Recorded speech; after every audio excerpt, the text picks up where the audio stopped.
Blue flag ലഭിച്ച അഴീക്കോട് ചാൽ ബീച്ചിൽ കൂടുതൽ വികസന പ്രവർത്തനങ്ങൾക്കുള്ള സാധ്യത സർക്കാർ പരിശോധിക്കുമെന്ന് പൊതുമരാമത്ത് ടൂറിസം വകുപ്പ് മന്ത്രി PA മുഹമ്മദ് റിയാസ് പറഞ്ഞു. നവീകരിച്ച ചിറക്കൽ പഞ്ചായത്ത് ചിറക്കൽ രാജാസ് ഹൈസ്കൂൾ റോഡ് ഉദ്ഘാടനം ചെയ്ത് സംസാരിക്കുകയായിരുന്നു മന്ത്രി.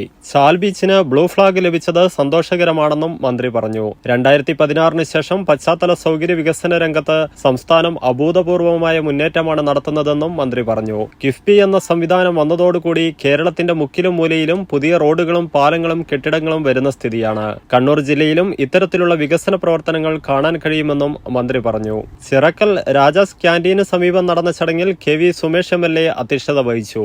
ജില്ലാ panchayat president advocate KK Rathnakumari, Chirakkal Kovilakam വലിയ രാജ CK രാമവർമ്മ രാജ എന്നിവർ മുഖ്യാതിഥികളായി പങ്കെടുത്തു. PWD റോഡ്സ് വിഭാഗം executive engineer M Jagadeesh report അവതരിപ്പിച്ചു.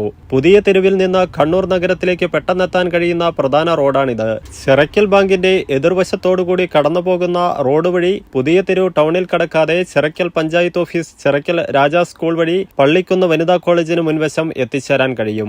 ജില്ലാ panchayat standing committee chairperson advocate T Sarala, Kannur block panchayat president KC Jisha, Chirakkal ഗ്രാമപഞ്ചായത്ത് പ്രസിഡന്റ് P ശ്രുതി, വൈസ് പ്രസിഡന്റ് P അനിൽകുമാർ, സ്ഥിരസമിതി അധ്യക്ഷ TK മോളി, പഞ്ചായത്ത് മെമ്പർമാരായ K ലത, സുജിത് കുമാർ, PV സീമ, വിവിധ റെസിഡൻസ് അസോസിയേഷൻ പ്രതിനിധികളായ P Pradeepan, KK Radhakrishnan, Mohanan, M Vijayan Nambiar, P Ramesh Babu, P Chandran, PO Chandramohanan, P Mahamood Haji, CK Suresh Varma എന്നിവർ സംസാരിച്ചു.